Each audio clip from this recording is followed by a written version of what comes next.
Vamos orar ao Senhor. Grande Deus, Pai de nosso Senhor Jesus Cristo, por intermédio de quem agora nós nos aproximamos do Senhor, pelos méritos do Teu Filho Jesus, confiados, ó Deus, somente na graça e nos méritos dEle, também pela unção do Teu Santo Espírito, ó Deus, nós nos aproximamos de Ti e pedimos que o Senhor nos dê discernimento na Tua palavra, nos dê orientação, nos dê a Tua vontade revelada aos nossos olhos e aplicada ao nosso coração. Somos totalmente limitados em nosso conhecimento. Não for, ó Deus, a ação, se não for a ação do Teu Santo Espírito, nos dando o entendimento e a condição de crer no que a Tua palavra diz, nós jamais conseguiremos obedecer a Tua vontade. Por isso nós Te pedimos, Senhor, tem misericórdia de nós, instrua-nos e ajuda-nos neste momento. Em nome de Jesus, nós oramos. Amém, Senhor Deus. Como nós temos visto, o capítulo 9 e o capítulo 10 de Eclesiastes, eles formam um par em seu conteúdo. No capítulo 9, nós vimos o quão importante é a sabedoria e como nós devemos viver, como nós devemos lidar com as diversas situações nessa vida, especialmente quando a morte está se aproximando. Nós vimos, então, o capítulo 9 tratando sobre a sabedoria. O capítulo 10... ele vai tratar do assunto oposto à sabedoria. Ele vai falar sobre a tolice. Sobre a tolice. E como nós devemos tomar cuidado com a tolice. E da mesma forma nós devemos evitá-la. Nós devemos tomar cuidado com a tolice em todas as situações da nossa vida. Porque a tolice mata. E é esse o assunto que eu quero falar com você no capítulo 10, do versículo 1 até o versículo 11. Hoje nós não vamos ver esses 11 versículos, não vai dar tempo. Nós vamos começar apenas, mas o assunto dos 11 versículos do capítulo 10, dos 11 primeiros versículos, é este: a tolice mata. Se a sabedoria dá vida, a tolice mata. Bem, mas o que é a tolice? É bom a gente definir os termos, né? O que é a tolice? Nós já temos visto no livro de Eclesiastes que a tolice, a insensatez, loucura são a mesma coisa. Tolice, insensatez, loucura não são condições mentais, mas são condições espirituais. O louco nas Escrituras não é alguém que tem alguma deficiência mental, alguma doença mental, como hoje em dia é ensinado por aí. A fulano é louco porque ele tem uma doença mental. Bem, eu tenho lá minhas dificuldades com essa designação de doença mental. Eu posso até entender que haja algum problema orgânico que afete a mente, o pensamento da pessoa, mas não existe doença mental, que existe alguma coisa que provoca isso. A Bíblia não trabalha loucura como doença mental, a Bíblia trabalha loucura como a insensatez, como a tolice. Em outras palavras, falta de temor a Deus. Então a pessoa pode ser muito inteligente, pode ser um gênio, pode ser aí uma pessoa com QI elevadíssimo. E pode ser tolo, e pode ser um louco, porque não teme a Deus. Porque duvida da existência de Deus, zomba de Deus, é um blasfemador, é alguém que não crê na palavra de Deus. Então loucura na Bíblia é isso.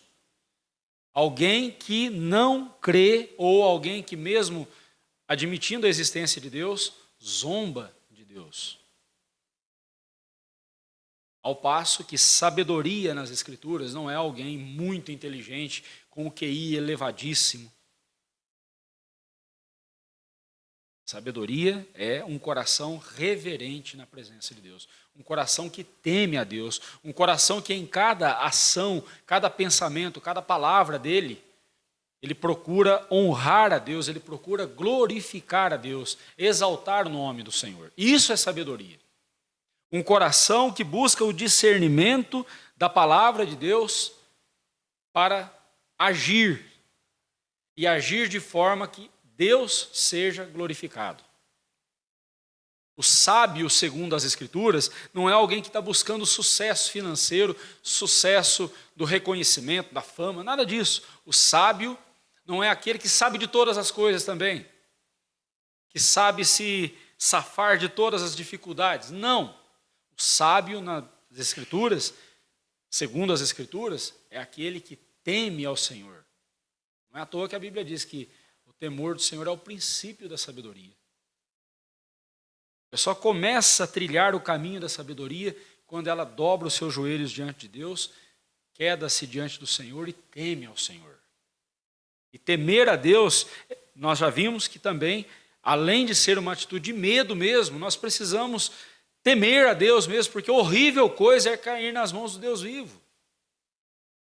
Se você ainda não caiu nas mãos graciosas de Deus, em salvação, em arrependimento, em entrega do seu coração, da sua vida a Ele, entenda, você está nas mãos de Deus, mas nas mãos de um Deus irado.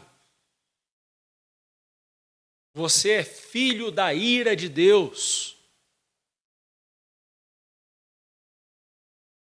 E nesse sentido eu até posso dizer que todos são filhos de Deus, né? Todo ser humano é filho de Deus, porque todo mundo é filho da ira de Deus. A questão não é essa, a questão é, você é filho da graça de Deus? Você é filho do amor de Deus? Então, sabedoria é isso, é você reconhecer a Deus, é temer a Deus o tempo todo em sua vida. Os tolos são pessoas arrogantes, soberbas, são autoconfiantes e presunçosas, que vivem sem se importarem com Deus e sem fazerem a sua santa vontade. Então, você é um tolo ou você é um sábio?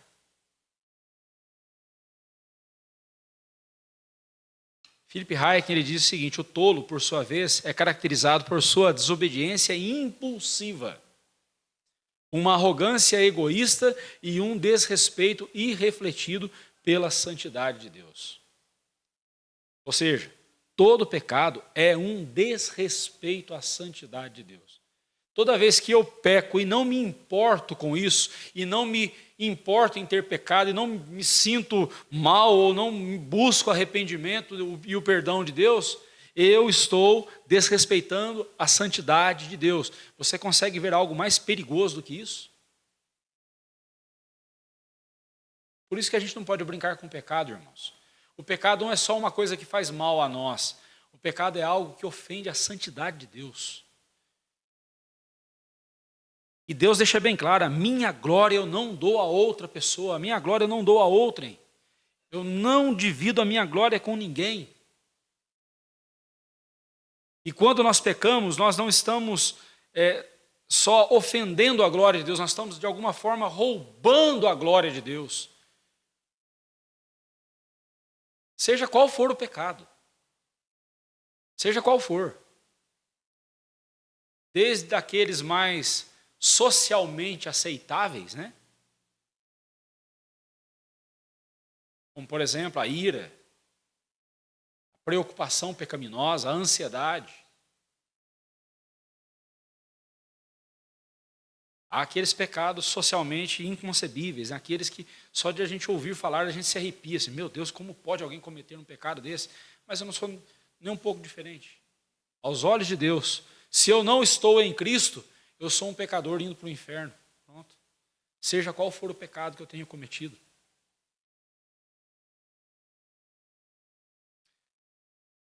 Para ilustrar o que ele disse, lá no capítulo 9, versículo 18, é importante a gente observar que o versículo 18 do capítulo 9, ele nos deixa um gancho para o capítulo 10, versículo 1. No capítulo 8, versículo 9, capítulo 9, versículo 18, ele diz assim: melhor é a sabedoria do que as armas de guerra, mas um só pecador destrói muitas coisas boas. Pega essa expressão final, mas um só pecador destrói muitas coisas boas. Agora olha só o versículo 1 do capítulo 10. Qual a mosca morta faz o unguento do perfumador exalar mau cheiro? Assim é para a sabedoria e a honra um pouco de estultícia, um pouco de tolice, um pouco de insensatez, um pouquinho de loucura. O pregador, então, ele apresenta algumas histórias curtas, né? Você vai ver que o capítulo 10, ele não segue aquela linha de pensamento que a gente está acostumado a ver, né? Começo, meio e fim. Ele não pega um argumento e vai desenvolvendo esse argumento até chegar num ponto final. Não. Ele vai pegando histórias curtas, exemplos, ele vai pegando alguns provérbios, algumas comparações soltas. Aparentemente, elas estão soltas. E uma parece que não tem nada a ver com a outra, mas tem tudo a ver. Todas elas estão ligadas por um só assunto, e o assunto é tolice ou sabedoria. Mas aqui especialmente ele está falando sobre os efeitos da tolice. E ele então conecta todas essas figuras, que nós vamos ver aqui no capítulo 10, nós vamos ver então essas figuras, como ele conecta essas figuras com esse assunto sobre a tolice mata. Tolice é algo perigoso. Tolice é algo perigoso. Então, começando com uma comparação, ele diz: qual mosca morta faz um unguento do perfumador exalar mau cheiro? Assim é para a sabedoria e a honra um pouco de estultícia. O ensinamento central aqui é: fazer o que é certo dá muito mais trabalho do que fazer o que é errado. E o erro não precisa ser grande para estragar tudo de bom que foi feito. Geralmente um vidro de perfume, por menor que ele seja, é maior do que uma mosca. Mas quando a gente pensa aqui no perfume, no unguento do perfumador, eles tinham costume de colocar os perfumes em jarros grandes. Lembra daquela mulher que ungiu os pés do Senhor Jesus? Um vaso de alabastro. Aí você vai ver o que era um vaso de alabastro. Era um vaso pescoçudo, tinha um pescoço comprido. E você tinha de quebrar esse vaso para tirar o perfume de dentro. Então, era uma grande quantidade, comparado ao tamanho de uma mosca. Basta só uma mosca morta no perfume e todo o perfume se estraga. Eu gosto de fazer iogurte natural em casa. E já tive algumas experiências ruins. Uma formiguinha miserável entrou ali na beirinha da panela e ficou, no dia seguinte estava tudo estragado. Uma formiguinha. Um pouquinho só de loucura na sua vida não faz mal, diz o diabo. Um pouquinho só de aventura.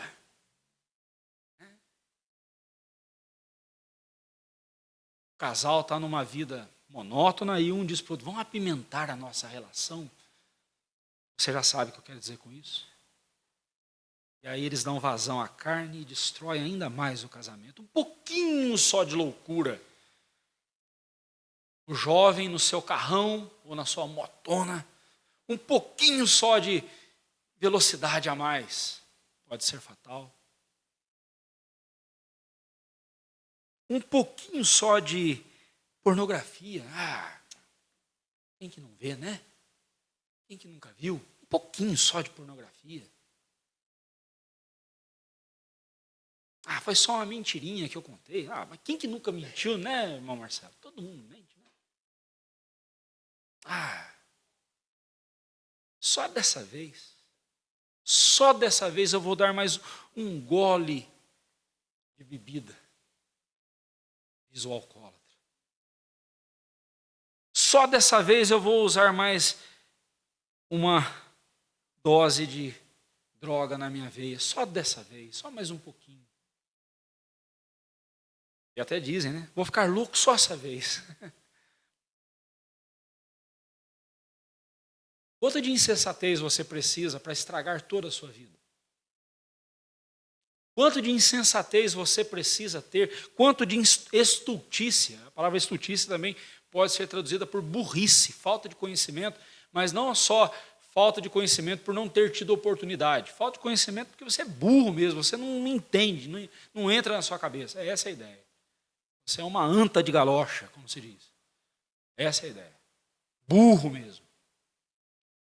Mas o que emburrece a pessoa? É o pecado. A tolice é pecado. Sabe por que é pecado? Porque se você é crente em Cristo Jesus, você tem aquele em quem todos os tesouros de sabedoria estão ocultos. Este é o Senhor Jesus. E se você tem a Jesus, você tem tudo a seu alcance para ser sábio. Mas se você segue a sua vontade, se você segue o seu coração, um pouquinho só, que seja uma mosquinha só de estultice, uma mosquinha só de insensatez, vai estragar todo o bom perfume que você tinha. Vai estragar tudo de bom que você tem, que você fez. Quantos casamentos acabaram por causa de uma aventurazinha? Quantas pessoas perderam a sua vida, literalmente, morreram, porque foram estultos, só um pouquinho, fazendo alguma aventura louca. Recentemente nós vimos aquela jovem lá na Indonésia, no vulcão. Meus irmãos, que coisa mais idiota do que aquilo? Você entrar num vulcão para ver como é que ele funciona. Todo respeito à dor dos pais, à dor dos familiares, mas tem coisa mais idiota do que isso?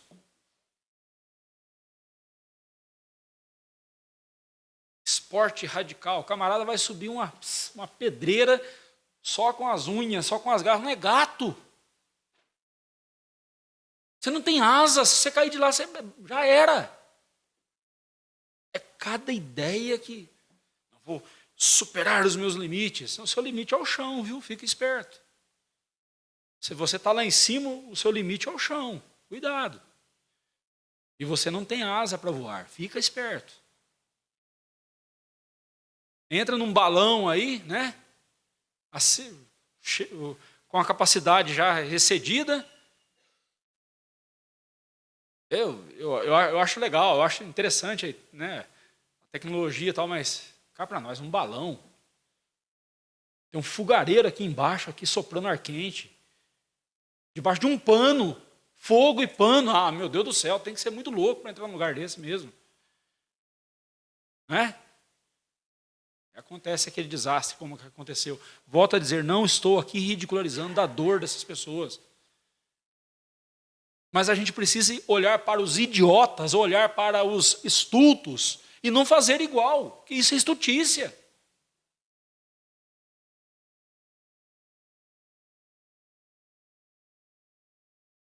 Basta só uma mosquinha de estultícia na sua vida e você acaba com tudo de bom que você fez.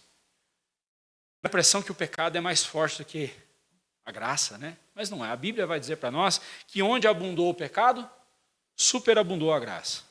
A graça de Deus vai muito além do nosso pecado. Não importa o tamanho da mosca que você jogou no seu perfume. A graça de Deus pode restaurar a sua vida. Isso é fato.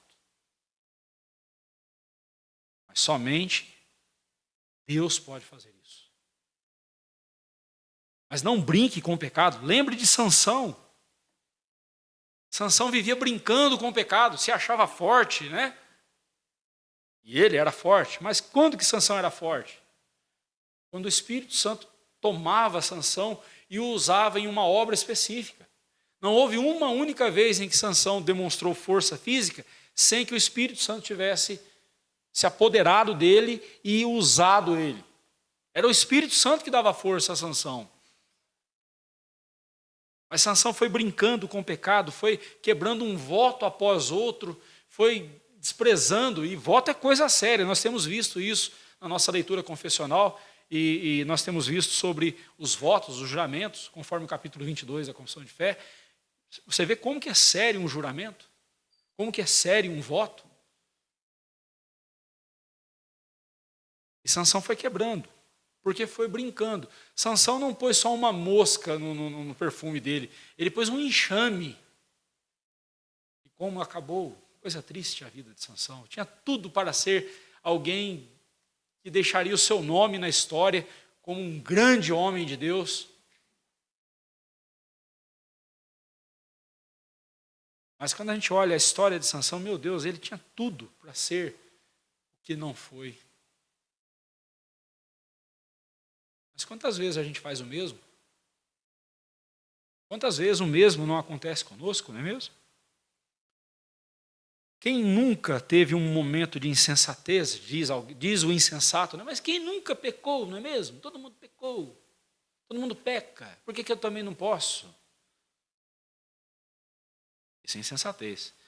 Quem de nós nunca cometeu um erro que manchou a reputação e pior, desonrou a Deus?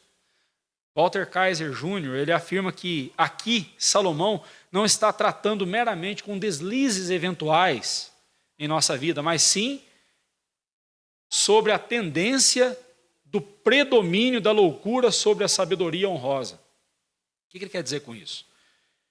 Devemos ficar atentos o tempo todo ao nosso coração, pois o pecado que ainda habita em nós sempre aproveitará oportunidades, para as oportunidades que tiver, para vir à tona e exalar o seu fedor mortal.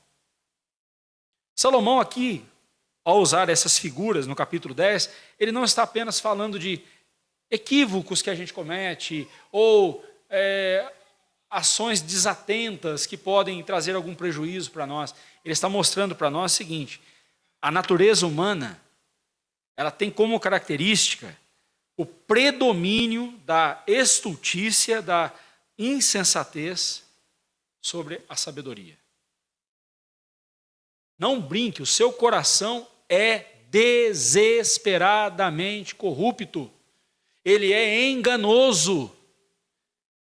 Não brinque com esse assunto, não dê moleza para o seu coração, usando uma linguagem aí que é da moçada, né? Não dê moleza para o seu coração, porque o seu coração, ele é traiçoeiro, o seu coração é enganoso, ele é desesperadamente corrupto, e nem você pode conhecer o seu coração. A única pessoa que conhece verdadeiramente o seu coração é Deus. Por isso você tem que ser sábio, temer a Deus. Ou melhor, você tem que temer a Deus e ser sábio. A sabedoria é fruto do temor ao Senhor. Tema ao Senhor. Confie no Senhor. Peça ao Senhor que esquadrinhe o seu coração, desvende o seu coração, e você vai ver coisas horríveis no seu coração. Porque quando Deus começa a fazer isso em nós, Ele vai mostrar para nós quem nós somos. E meus irmãos, dá desespero. Espera aí, eu sou isso? Isso mesmo. Eu sou essa pessoa? Justo eu que me vejo como um cara bom, mas eu sou isso? É isso mesmo, Deus está me mostrando quem eu sou. Isso não é agradável. O fedor do pecado vai exalando. Não somos pessoas boas que cometem um ou outro ato de insensatez. Somos pessoas más que dependem totalmente de Cristo para fazerem algo bom que glorifica a Deus. É isso mesmo. Tudo que não presta em mim é minha culpa. E tudo que é bom em mim é a graça de Deus, é a bondade do Senhor, é a misericórdia dele na minha vida. Não de obras para que ninguém se glorie, disse o apóstolo Paulo. A nossa salvação não é pelas nossas obras, é pela graça de Deus. E as boas obras que Ele preparou de antemão para que andássemos nelas, não são obras nossas, são obras dEle, porque foi Ele quem as preparou. E não somente preparou essas boas obras para que andássemos nelas, mas também nos preparou para andar nessas obras. Tudo é a graça de Deus. Então, ou você e eu paramos e refletimos sobre quem nós somos de fato. Nós não somos pessoas boas, somos pessoas más. Espera aí, pastor, mas eu sou convertido a Cristo Jesus. Eu estou falando de você, não estou falando do que Cristo está fazendo na sua vida. É óbvio que o que Cristo está fazendo na sua vida é maravilhoso, é bom, é belo. Mas tirando isso da sua vida, o que sobra de você é algo mal, você é uma pessoa má. E enquanto você olhar para si mesmo e se ver como uma pessoa boa, sem Jesus, você só estará exalando o fedor do pecado na sua vida.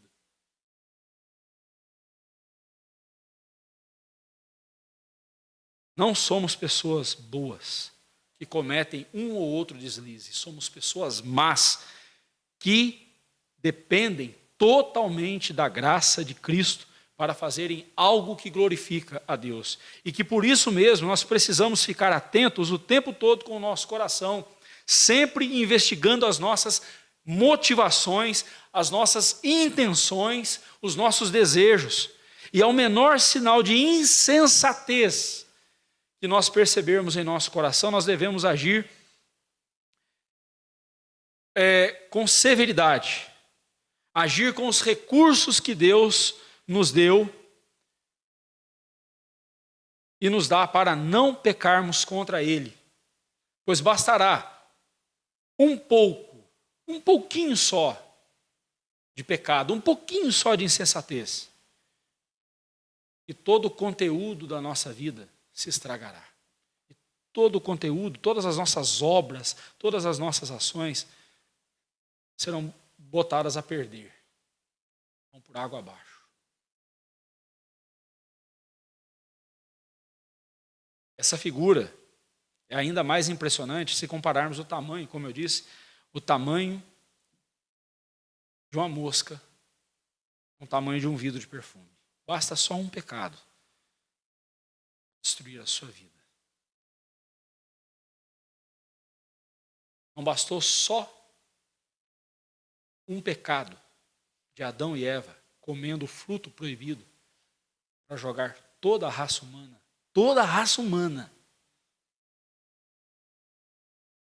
a queda, no pecado. Por meio de um só ato de injustiça entrou o pecado no mundo e depravou a humanidade. Foi só uma mordida num fruto proibido. Foi só uma mordida. Foi todo um ato de rebelião contra Deus. Foi Eva sendo enganada por Satanás, que é ali personificado na serpente. Foi Eva sendo enganada por Satanás, tendo a palavra de Deus totalmente distorcida. Satanás distorcendo a palavra e fazendo Eva também distorcer a palavra de Deus. E então, no momento em que a palavra de Deus foi distorcida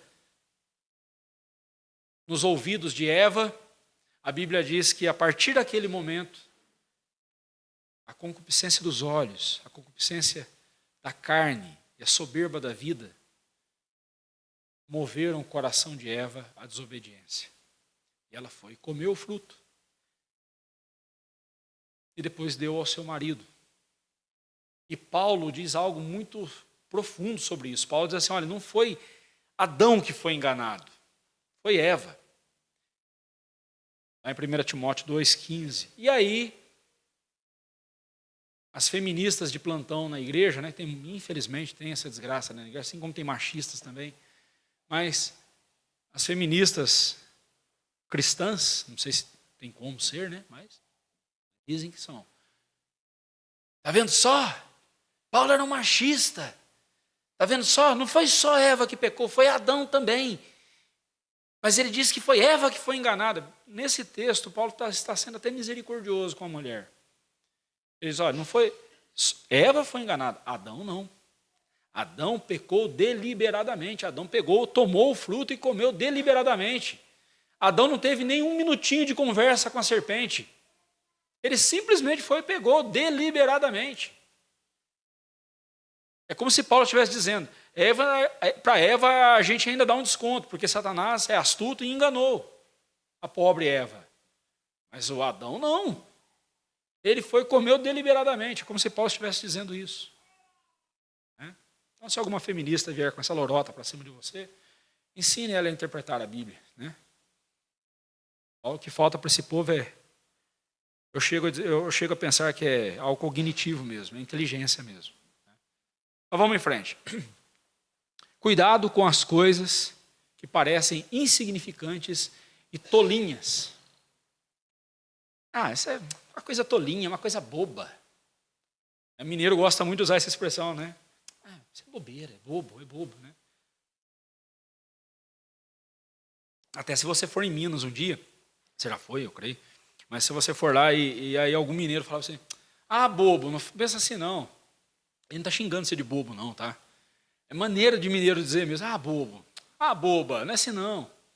Ele não está te ofendendo, ele não está falando que você é bobo, que você é louco, não é nada disso não. É o jeito mineiro de dizer. É igual o paulista falando, cara, meu. Lá em Minas é bobo. Tá bom? Só para aliviar para o nosso lado, mineiro aqui, né? Mas cuidado com as coisas insignificantes e tolinhas. Cuidado com isso. Só dessa vez. Mas não tem nada demais. É só uma espiadinha. Né? Aquela moça bonita que passa perto de você. Segunda olhada, né? É só uma olhadinha. Ou aquele rapaz bonito, né? Cuidado. É assim que o pecado cresce no seu coração. E é assim que ele vai, como uma mosca morta, estragar o perfume, estragar as coisas boas na sua vida. Cuidado. Uma palavra impensada ou rude, uma decisão apressada, ou uma reação grosseira, ou um prazer imoral, ou uma explosão de raiva, quando encontrados em nós, colocam tudo a perder.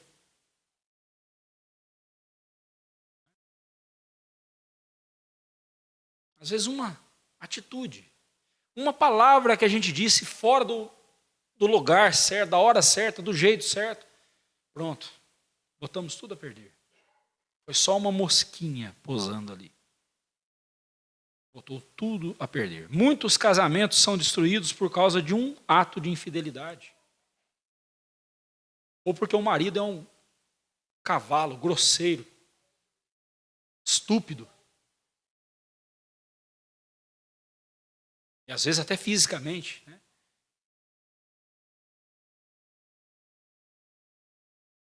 Quantos filhos quebraram seus relacionamentos com seus pais porque foram insolentes, desobedientes?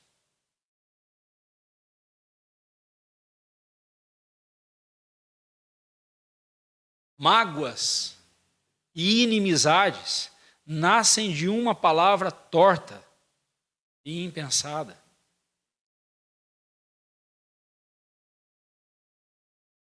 A igreja, quantas vezes a gente está aqui trabalhando, né?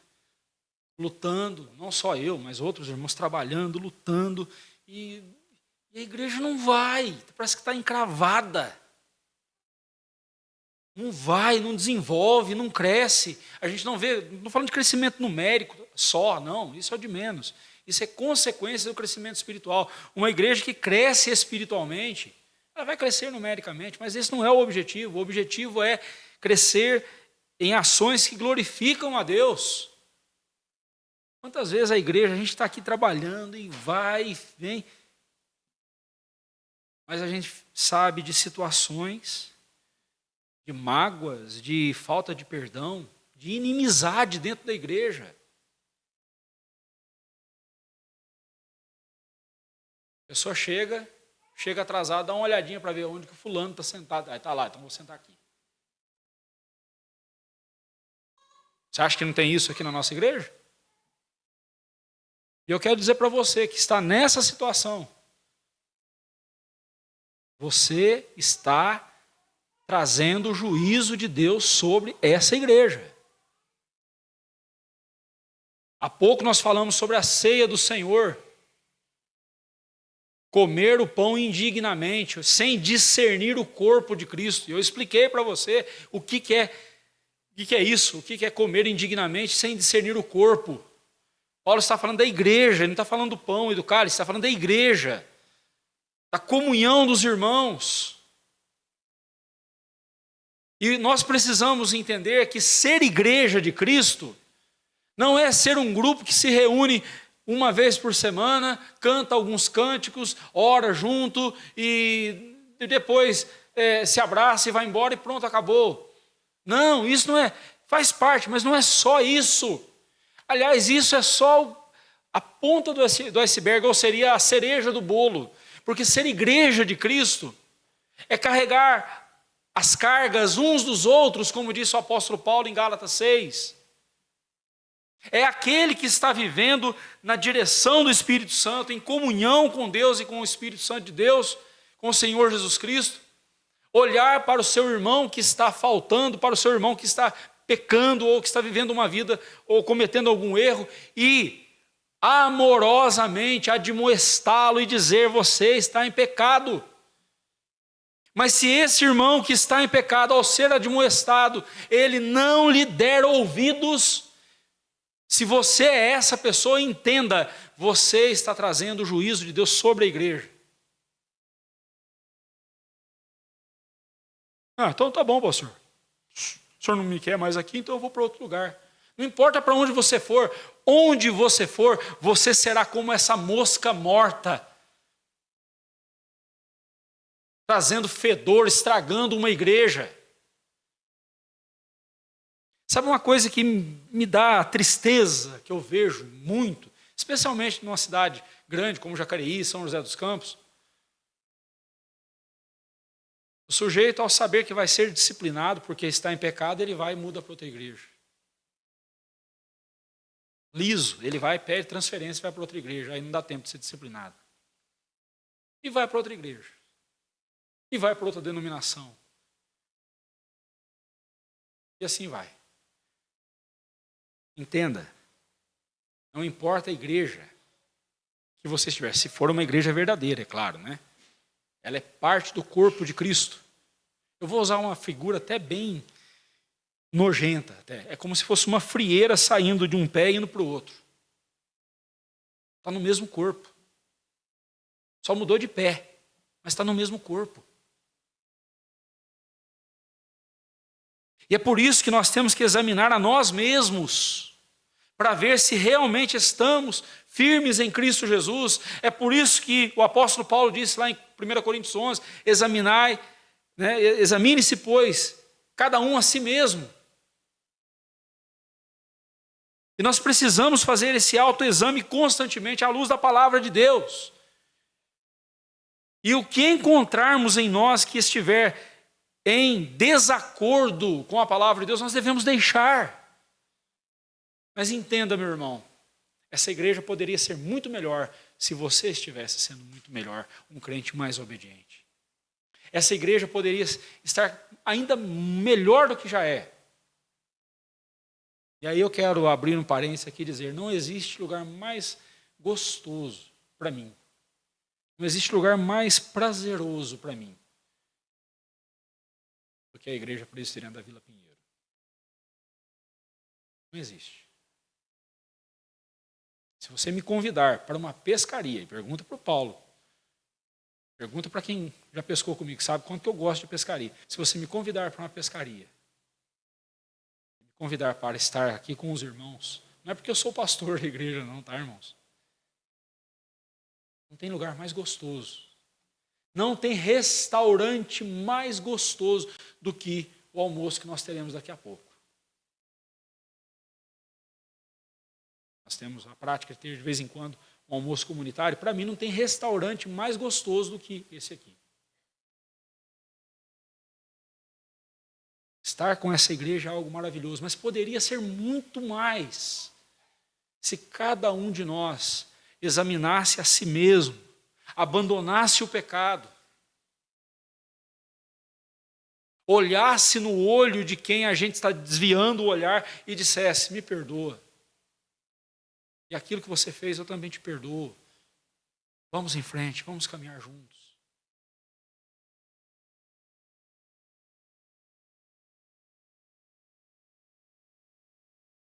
Cuidado com as moscas. O Senhor Jesus fala sobre a ética das pequenas coisas. Ele disse: quem é fiel no pouco, também é fiel no muito. E quem é injusto no pouco, também é injusto no muito. E esse mesmo ensinamento é encontrado na parábola dos talentos, lá em Mateus 25, de 21 a 23. O que eu quero dizer com isso? Nós precisamos tomar cuidado com as pequenas coisas. A esposa, no livro de Cantares, ela diz para o seu esposo: apanhai-me as raposinhas que devastam os vinhedos, porque os nossos vinhedos estão em flor.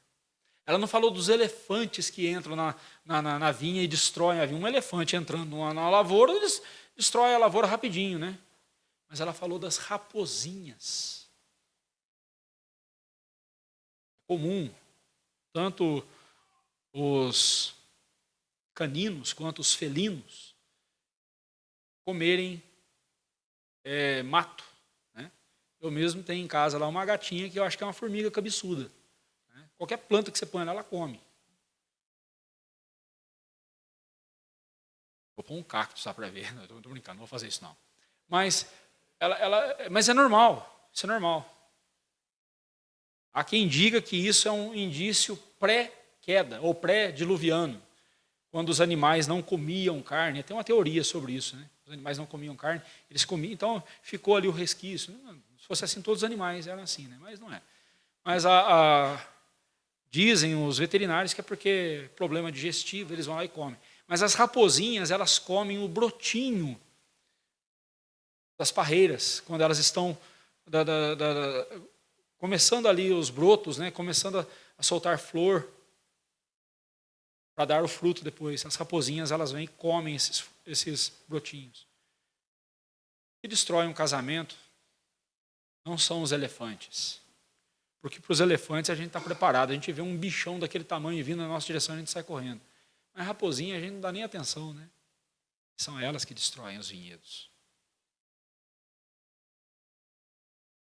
São pequenos atos de estultícia, são pequenas moscas de estultícia que destroem o unguento do perfumador. São pensamentos que talvez só você e Deus conheçam. Pensamentos da sua mente que um dia se transformarão em atos. São atos tolos, em todos os sentidos. Pode ser um ato insignificante. É só um relacionamento, só. Test drive. Só para ver como é que funciona, para ver se funciona ou não. É só um relacionamento. Se der certo, eu separo. Se não der certo, né? Não. Se estiver fora dos padrões de Deus, você está pecando. São moscas de estultícia pousando no seu perfume e vão estragar o seu perfume.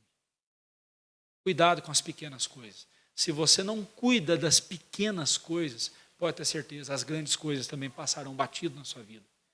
Se você não tomar cuidado com os pequenos, entre aspas, os pequenos pecados, as pequenas tentações, aos poucos, o pecado tem esse efeito sobre nós. Ele vai nos anestesiando, vai nos cauterizando. E chega uma hora a gente fica insensível a um grande pecado. A um pecado horrível, horrendo. A gente fica insensível. E aí, a desgraça é total. Deus nos livre disso. Eu tinha planejado chegar com você até pelo menos o versículo 2, mas eu vou parar aqui no versículo 1. Semana que vem nós continuamos. Cuidado com as moscas da estultícia. Cuidado. Que Deus nos abençoe. Amém.